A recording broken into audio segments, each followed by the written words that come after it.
Friends, अब हम start करते हैं हमारा नेक्स्ट टॉपिक। जो अगला टॉपिक आ रहा है वो है हमारा अंगनाशय, है ना। अंगनाशय या इसी को बोला जाता है पेनक्रियास, है ना।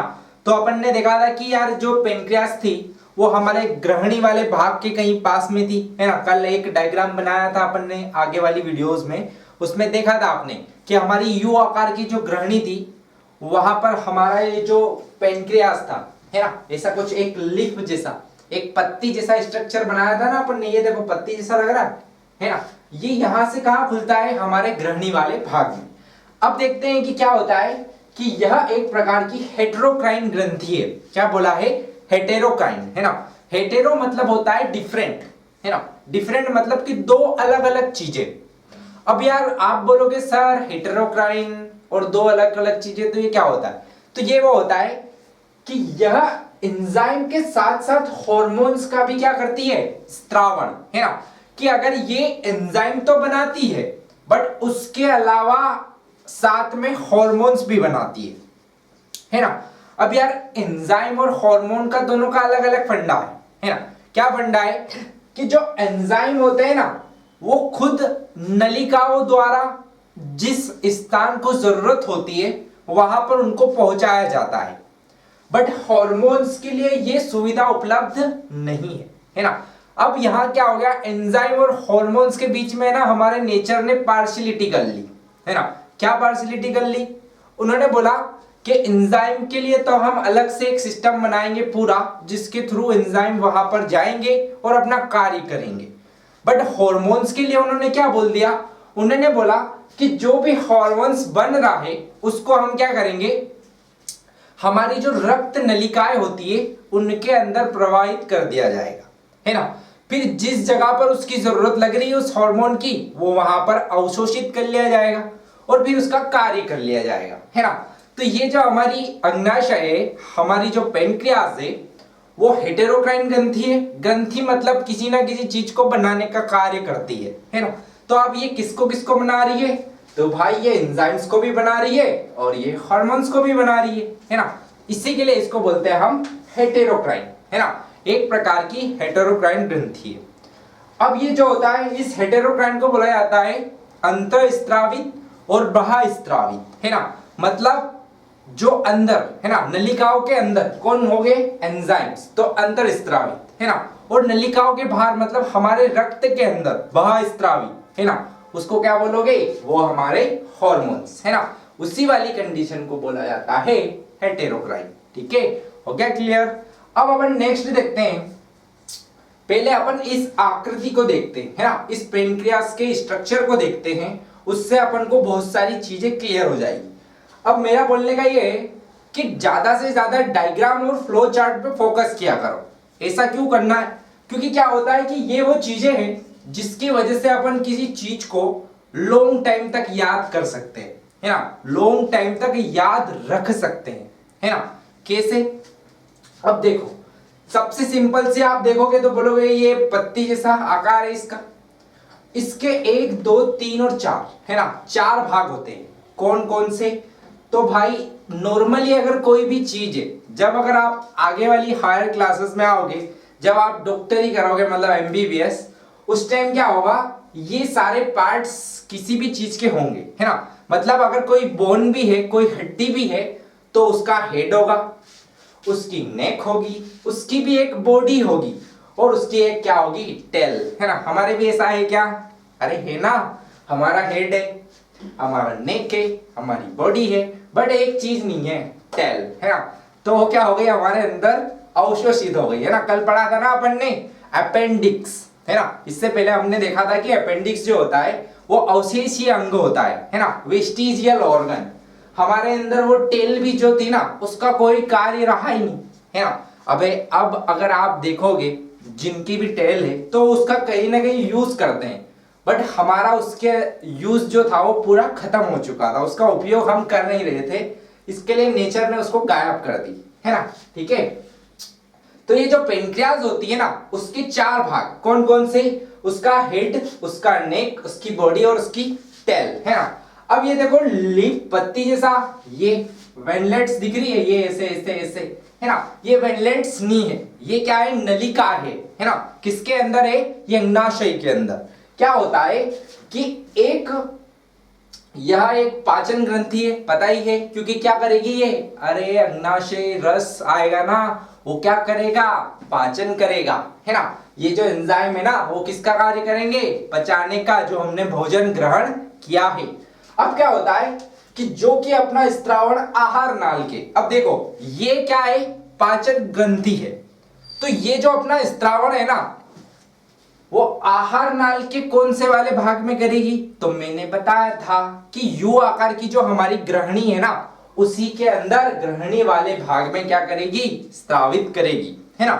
अब क्या है कि ये जो नलिका है ना, ये जैसे मैंने ऐसे ऐसे बना रखी, ये अब इन नलिकाओं का क्या कार्य है कि अंडाशय में कई छोटी छोटी नलिकाएं पाई जाती है ना, बहुत सारी छोटी छोटी, देखो ये है ना। और मैं बता दूं आपको, ये जो छोटी छोटी नलिकाएं है ना, ये वाली, अब इन नलिकाओं को क्या होता है, इन्हीं नलिकाओं को बोला जाता है सहायक नलिका, है ना, या फिर इन सहायक नलिकाओं को क्या बोल सकते हैं, डक्ट ऑफ सेंटोरिनी, है ना, क्या बोलते हैं, डक्ट ऑफ सेंटोरिनी।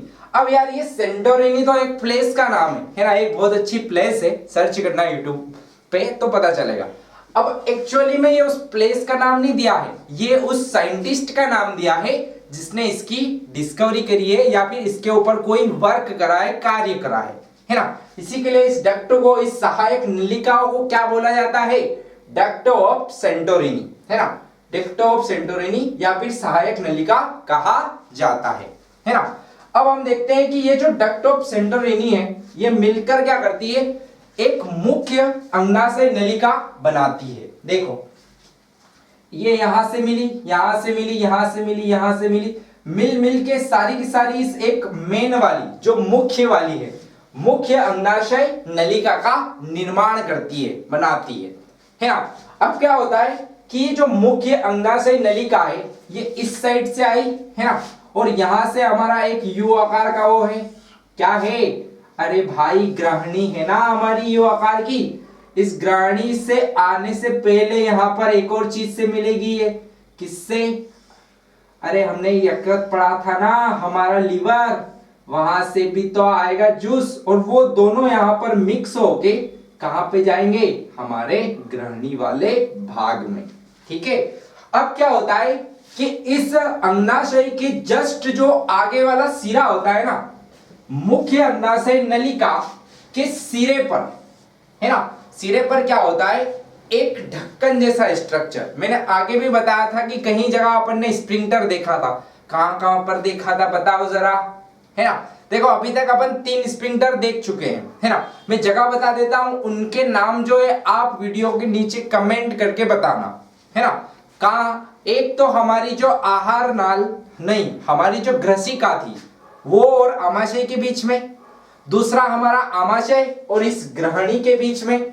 अब तीसरा वाला जो है वो कहां पर है, तीसरा वाला कल देखा था, है ना, इससे आगे देखा था हमने, तीसरा वाला जो था वो इलियम और सीकम, है ना, अंधनाल वाले भाग के वहां पर कुछ देखा था ना, वहां पे। तो ये तीनों वीडियो के नीचे कमेंट करके बताना आप, ये मैं आपको बताता हूं, स्प्रिंक्टर ऑफ पेनक्रियाटिका, है ना, पेनक्रियाटिका, है ना, क्या बोलते हैं, स्प्रिंक्टर ऑफ पेनक्रियाटिका, है ना।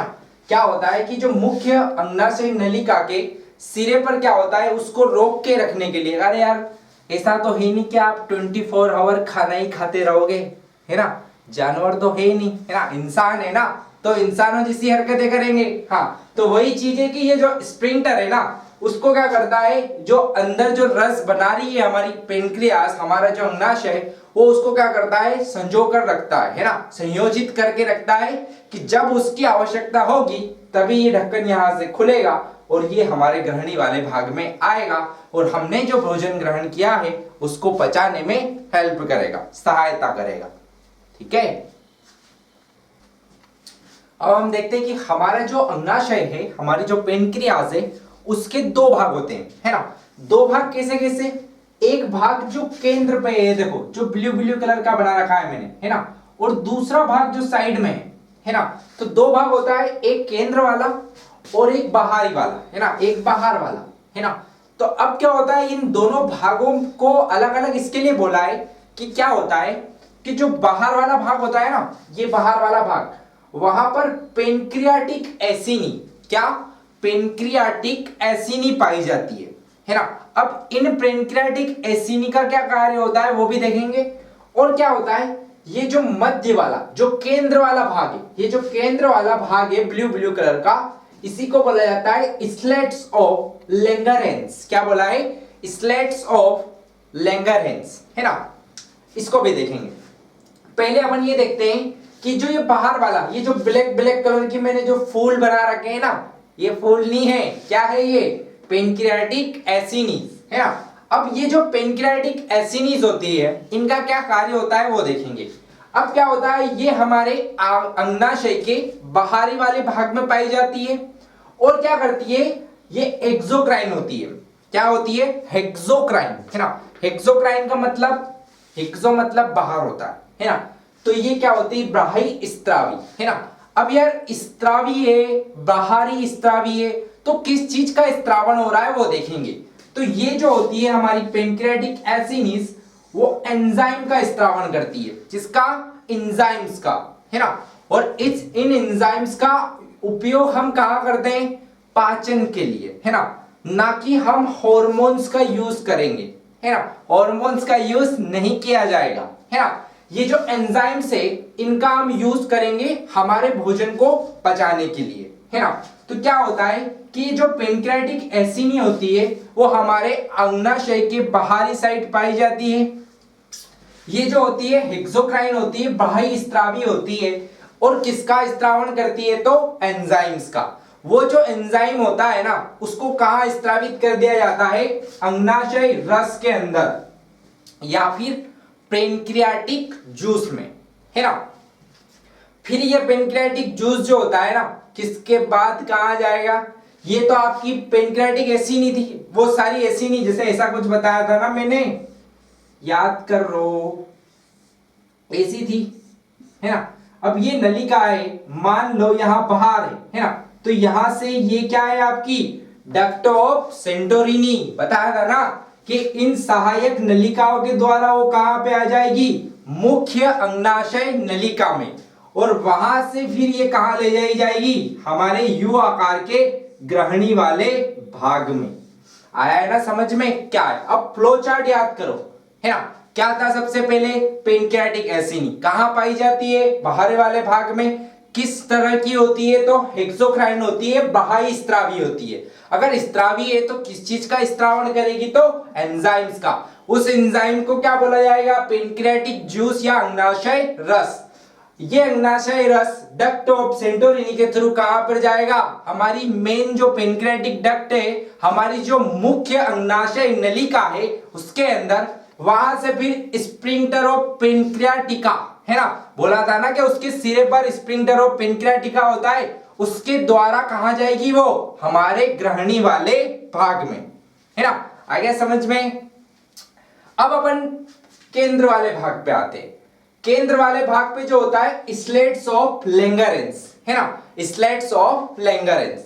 अब ये क्या होते हैं, केंद्र वाले भाग में पाए जाते हैं। इनका क्या कार्य है ना, ये किस तरह के होते हैं, इनका जो नेचर होता है, इनकी जो प्रकृति होती है वो किस प्रकार की होती है, वो होती है एंडोक्राइन, है ना। एंडोक्राइन मतलब अंतःस्त्रावी, है ना। अगर अंदर स्त्रावित हो रहे हैं तो किसके अंदर स्त्रावित हो रहे हैं, हमारे रक्त के अंदर, हमारे ब्लड के अंदर। कौन किस चीज का करेगा, तो हार्मोन्स का। इसी के लिए मैंने इसको बोला था ना कि हमारी अंडाशय जो है वो हेटेरोक्राइन ग्रंथि है ना। हेटेरोक्राइन मतलब कि वो एंजाइम को भी स्त्रावित करेगी और हार्मोन्स को भी स्त्रावित करेगी। क्वेश्चन ये आता है कि एंजाइम को कौन स्त्रावित करता है, तो पेनक्रियाटिक एसिनी, और हार्मोन्स को कौन करता है, तो स्लेट्स ऑफ लैंगरहैंस, है ना। अब देखो इसका फ्लो चार्ट देखते हैं। क्या, स्लेट्स ऑफ लैंगरहैंस, है ना, कहां पाई जाती है, केंद्र वाले भाग में। किस प्रकार की होती है, तो एंडोक्राइन अंतःस्त्रावी। किस चीज का स्त्रावण करती है, तो हार्मोन्स का। हार्मोन्स कहां पर जाके स्त्रावित होते हैं, तो हमारे रक्त में, हमारे ब्लड के अंदर। फिर हमारे शरीर के जिस भाग को इसकी आवश्यकता होती है वो उसको ग्रहण कर लेता है और अपना कार्य करना शुरू कर देता है। ठीक है, आगे समझ में। हेलो फ्रेंड्स, अब अपन देखते हैं स्लेट्स ऑफ लैंगरेंस, है ना। इससे पहले अपन सारी चीजों को देख चुके थे कि क्या क्या था। अपन ने देखा था कि जो हमारा अंडाशय था उसका जो बाहर वाला भाग था उसको हमने बोला था पेनक्रियाटिक एसिनी, है ना, और उसका जो केंद्र वाला भाग था उसको हमने बोला था स्लेट्स ऑफ लैंगरेंस। अब क्या होता है कि ये जो स्लेट्स ऑफ लैंगरेंस है इसमें 3 प्रकार की कोशिकाएं पाई जाती है ना। तो कौन कौन सी है वो देखेंगे, उनके क्या कार्य है ना, और किस तरीके से हमारे शरीर के अंदर वो अपना कार्य करती है ना। तो अब 3 प्रकार में सबसे पहले देखा था कि ये है किस प्रकार की, तो अंतःस्रावी, है ना। अंतःस्रावी मतलब एंडोक्राइन, है ना। तो अब ये जो एंडोक्राइन होता है ये किसका स्त्रावन करेगा, तो हॉर्मोन्स का, है ना। तो यहां पर अपन जो कोशिकाएं पढ़ेंगे उन सभी का कार्य यही है कि वो कहीं ना कहीं हॉर्मोन्स का क्या करेगी, स्त्रावित।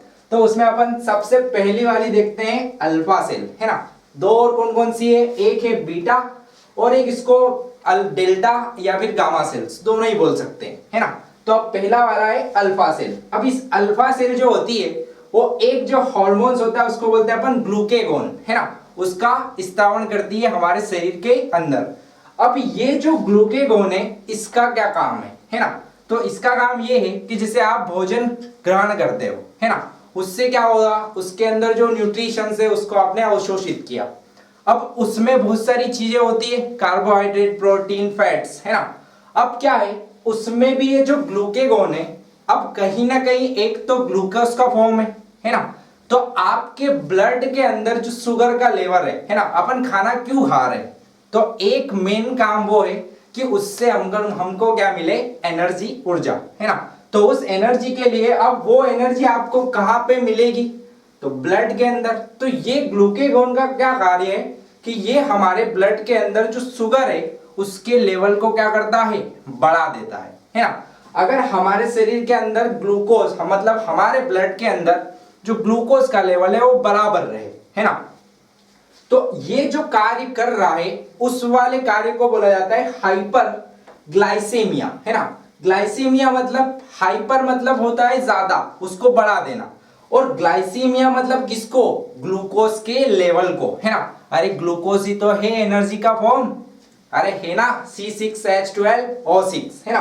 तो वही वाला ग्लूकोज को क्या करता है, ये ग्लूकेगोन बढ़ा देता है ना।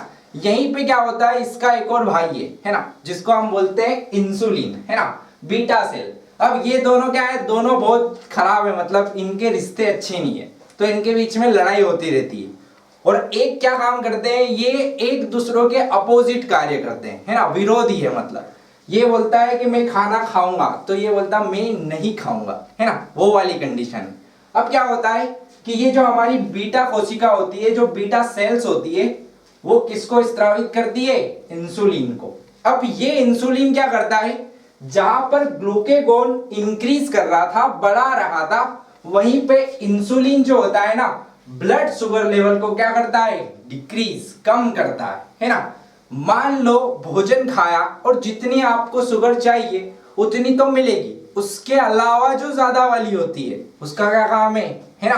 तो ये इंसुलिन वाला जो पार्ट होता है ना, उसको क्या कर देता है, कम कर देता है। अब देखो ये बढ़ा रहा है और ये कम कर रहा है ना, दोनों अपोजिट काम कर रहे हैं ना। उस वाली कंडीशन को बोला जाता है एंटागोनिस्ट, है ना, एंटागोनिस्टिक, है ना। तो इसी के लिए बोला जाता है कि जो ग्लूकेगोन और इंसुलिन है वो एंटागोनिस्टिक वर्क करते हैं, कार्य करते हैं, है ना। इसी के लिए क्या बोला कि एक दूसरों के विरोधी, है ना, ये दोनों एक दूसरे के कैसे हैं, विरोधी है। अब लास्ट वाली सेल बच गई अपनी, है ना। अब यहां देखो अगर ये डिक्रीज कर रहा है, कम कर रहा है, तो उस वाली कंडीशन को क्या बोलेंगे अपन, हाइपो, है ना। हाइपो मतलब कम और हाइपर मतलब ज्यादा, तो हाइपोग्लाइसीमिया, है ना। तो ये क्या करता है, जो ग्लूकोज का लेवल है हमारे रक्त के अंदर, हमारे ब्लड के अंदर, उसको क्या कर देता है, कम कर देता है। अब क्या होता है कि ये जो इंसुलिन है इसकी कमी की वजह से, अब इसकी कमी कैसे, अब मान लो कि आपके शरीर के अंदर इंसुलिन की हो गई कमी, है ना, जिसकी वजह से आपको एक अच्छी वाली बीमारी हो गई, है ना, अच्छी तो नहीं, बहुत ज्यादा प्रॉब्लम वाली है, उसी को बोलते हैं मधुमेह या फिर डायबिटीज, है ना। अब ये आपके डेली फैमिली में भी आपने यूज किया होगा कि इसको डायबिटीज है ना। तो वो सारी चीजें वो यही वाली है, किसकी वजह से हुई है, इंसुलिन की वजह से। क्या हो रहा है, क्योंकि जो इंसुलिन था वो उतना नहीं बन पा रहा है जितना उसको बनना चाहिए, है ना। मतलब आपकी बीटा सेल जो है कहीं ना कहीं काम नहीं कर रही है, जिसकी वजह से ये इंसुलिन आपकी बॉडी में, आपके शरीर में जितना बनना चाहिए उतना नहीं बन रहा है ना। अब क्या होगा, इसकी कमी हो गई, उसकी वजह से एक रोग हो गया आपको, कौन सा, मधुमेह, है ना। अब इसमें होता क्या है, अब क्या है कि आपका जो बॉडी का शुगर लेवल बढ़ता जा रहा है ना, क्योंकि आपका जो इंसुलिन काम ही नहीं कर रहा है ना। ये क्या करता है, डिक्रीज कर देता है ब्लड शुगर लेवल को, बट आपके ब्लड शुगर लेवल बढ़ता ही जा रहा है। अगर देखा जाए हमारे जो बॉडी का शुगर लेवल है, नॉर्मल शुगर लेवल देखा जाए तो 70 से रहता है 140, है ना। बट जो डायबिटिक पर्सन है ना, जो उसके अंदर इस 140 से ज्यादा ही रहेगा हमेशा। कितना, 200 हो सकता है, 160 हो सकता है, 170 हो सकता है। ये इसको अपन बोलेंगे डायबिटिक कंडीशन, है ना। तो अब ये चीज हो रही है, क्यों हो रही है, क्योंकि इंसुलिन की क्या है, कमी है। उसकी वजह से ये जो शुगर है वो बहुत ज्यादा बढ़ रही है। इसकी वजह से क्या होता है कि मान लो आपके ब्लड के अंदर शुगर का लेवल बढ़ गया, तो कहीं ना कहीं ब्लड की जो विस्कोसिटी होती है ना, वो क्या हो जाएगी, बढ़ जाएगी। उसकी वजह से आपका जो रक्त है वो आपके पूरे शरीर के अंदर अच्छे से क्या नहीं कर पाएगा, अरे आदान प्रदान नहीं हो पाएगा ना उसका। तो उसकी वजह से आपको कहीं ना कहीं बहुत सारी बीमारियों का सामना करना पड़ेगा। क्यों, क्योंकि हमारा हार्ट है ना, बहुत सारी धमनियां, शिराएं हैं, तो कहीं ना कहीं उनके ऊपर प्रेशर बढ़ेगा, है ना। उनके ऊपर प्रेशर बढ़ा तो आपके हार्ट के ऊपर लोड पड़ेगा, है ना। तो कहीं ना कहीं अब हार्ट पे बात आ गई है, मतलब समझ लो कि क्या होगा, है ना। तो वही चीजें हैं। इसी के लिए इसकी जो कंडीशन होती है उसको बोलते हैं हाइपोग्लाइसीमिया, और इसकी जो बीमारी होती है उसे क्या बोलते हैं, मधुमेह या फिर डायबिटीज, है ना। अब लास्ट वाला आता है अपना बीटा सेल या फिर उसी को बोलते हैं गामा सेल, दोनों ही चीजें। अब ये होती है एक, ये जो हार्मोन्स रिलीज करती है, स्त्रावित करती है, वो कौन सा वाला है, सोमेटोस्टेनिन, है ना। अब ये सोमेटोस्टेनिन का क्या काम है कि ये जो है ना, इन दोनों सेल को, अल्फा और बीटा सेल को अपना कंट्रोल करके रखता है ना। कंट्रोल मतलब ये कि जब हमको ज्यादा ग्लूकोज की जरूरत है तो ये इस अल्फा सेल को बोलेगा कि भाई ग्लूकेगोन को रिलीज करो, स्त्रावित करो। क्यों, क्योंकि हमारे शरीर के अंदर ग्लूकोज की क्या हो गई है, कमी। फिर ये क्या कर देगा, इंक्रीज कर देगा हमारे ब्लड शुगर लेवल को, है ना। यहीं पे अगर दूसरा वाला बीटा, है ना, जब क्या हो गया, हमारे शरीर के अंदर बहुत ज्यादा शुगर हो गई है, तो ये जो बीटा वाला, डेल्टा वाला है या फिर गामा वाला सेल है, ये क्या बोलेगा बीटा सेल को कि हमारे शरीर में ग्लूकोज बहुत ज्यादा हो गया है, तो क्या करो, डिक्रीज कर दो उसको। किसको बोलेगा, बीटा सेल को। बीटा सेल क्या करेगी, इंसुलिन को स्रावित करेगी। ये इंसुलिन क्या करेगा, जो शुगर बढ़ी थी उसको वापस से क्या कर देगा, नॉर्मल, ठीक है। अब हम नेक्स्ट देखते हैं पेनक्रियाटिक एसिनी, है ना। इससे पहले अपन ने देखा था स्लेट्स ऑफ लैंगरेंस, है ना, उसमें देखा था कि अपन ने 3 प्रकार की कोशिकाएं थी। अब देखते हैं कि ये जो पेनक्रियाटिक एसिनी है, इसका निर्माण कौन करता है, इसको बनाता कौन है ना। तो वहां पे क्या होता है, कुछ एसिनी सेल्स होती है ना, कुछ एसिनी कोशिकाएं होती है। कहां पर होती है ना। तो मैंने बोला था बाहर वाले भाग पे या फिर परिधि वाले भाग पे, है ना। परिधि मतलब जो पेराइटल वाला रीजन है। कैसे, जैसे मान लो ये हमारा सर्कल है ना। अब ये जो है इसका केंद्र है, बाकी ये जो है ना इसकी परिधि है ना। तो इस परिधि वाले भाग में ये हमारी जो पेनक्रियाटिक एसिनी होती है वो पाई जाती है ना। अब ये जो पेनक्रियाटिक एसिनी है वो किसका स्त्रावण करती है, तो ये एंजाइम का स्त्रावण करती है ना। किस प्रकार की होती है, तो ये जो होती है बहिस्त्रावी, है ना। बहिस्त्रावी, तो मैंने बताया था आपको कि एंजाइम के लिए हमको भगवान ने कोई अलग से सिस्टम दिया है पूरा, बट हार्मोन्स के लिए नहीं दिया, है ना। एंजाइम मतलब एक पर्टिकुलर जो नलिकाएं होती है ना, उनके द्वारा उसका स्त्रावण किया जाता है, बट हार्मोन्स में ऐसा नहीं है। हार्मोन्स क्या होते हैं, बनते हैं, उसके बाद उसको क्या कर दिया जाता है, हमारे रक्त के अंदर प्रवाह कर दिया जाता है, वहां से वो हमारे शरीर के सारे अंगों के पास पहुंच जाते हैं। अब क्या होता है कि हमारा जो परिधि पर पाई जाती है, उसके बाद क्या है, हमारा जो लास्ट वाली हेडिंग जो आती है वो आता है पेनक्रियाटिक जूस, या फिर उसको बोला जाता है अंगनाशय रस, है ना। तो ये जो होता है कि प्रतिदिन डेली, है ना, कितना हमारे शरीर के अंदर स्त्रावित होता है, तो वो होता है 1 से 1.5 लीटर, है ना। 1 से 1.5 लीटर रोज बनता है, क्योंकि अपन खाना तो रोज खाते हैं ना, ऐसा तो ही नहीं कि एक दिन बीच में मिस कर दिया तो ये नहीं बनेगा, ये डेली ही बनेगा। क्यों? क्योंकि एक जो रेगुलर रिदम होता है ना, कि सोना उठना खाना पीना, वो सारी चीजें क्या होती है डेली, है ना। इसकी वजह से इसका जो प्रतिदिन स्त्रावण होता है वो होता है 1 से 1.5 लीटर। अब बात आती है इसकी पीएच, है ना। अपन ने सारी चीजों की पीएच देखी थी, जैसे अपन ने देखा था जब मुख पढ़ रहे थे, है ना, वहां पे टाइली ने एक तरीके का हार्मोन्स देखा था, है ना। क्या हार्मोन्स था कि एंजाइम था? अरे बोलो, एंजाइम था ना। हाँ, तो उस एंजाइम की जो पीएच थी, अपन ने बोला था कि स्लाइटली एसिडिक, है ना, थोड़ा सा एसिडिक होता है। क्यों? क्योंकि उसकी पीएच कहीं ना कहीं 6.8 थी, है ना, और 6.9 फिर 7 तो न्यूट्रल हो जाता है इसके लिए। अब यहां बताओ कि यहां कैसी होगी, 7.6 से 8.4, कहीं ना कहीं इसकी बेसिक पीएच है ना। अरे 7 से ज्यादा है मतलब बेसिक है ना। तो इसकी पीएच क्या होती है, 6.7 से 8.4 तक। अब क्या होता है कि भोजन में उपस्थित सभी घटक, है ना, सभी घटक कैसे, कार्बोहाइड्रेट, प्रोटीन, फैट, जो सारी चीजें, खनिज लवण, विटामिन, मिनरल्स, जो चीजें हैं, वो सब का पाचन करने के लिए इस अंगनाशय में जितने भी एंजाइम होते हैं, जो अंगनाशय रस होता है, उसके अंदर सारे के सारे एंजाइम जो होते हैं वो कैसे होते हैं, उपस्थित रहते हैं, है ना। क्योंकि ये क्या करता है, हमारे कार्बोहाइड्रेट को भी, प्रोटीन को भी, फैट को भी, सारी चीजों का पाचन करने में सहायता करता है। इसी के लिए क्या होता है, ये जो अंगनाशय रस होता है, इसी को बोला जाता है पाचक रस, है ना। एक संपूर्ण पाचक रस इसको बोला जाता है ना। मतलब कंप्लीटली डाइजेशन करने के लिए अगर कोई जूस है तो वो कौन सा वाला है, अंगनाशय रस या फिर पेनक्रियाटिक जूस, ठीक है।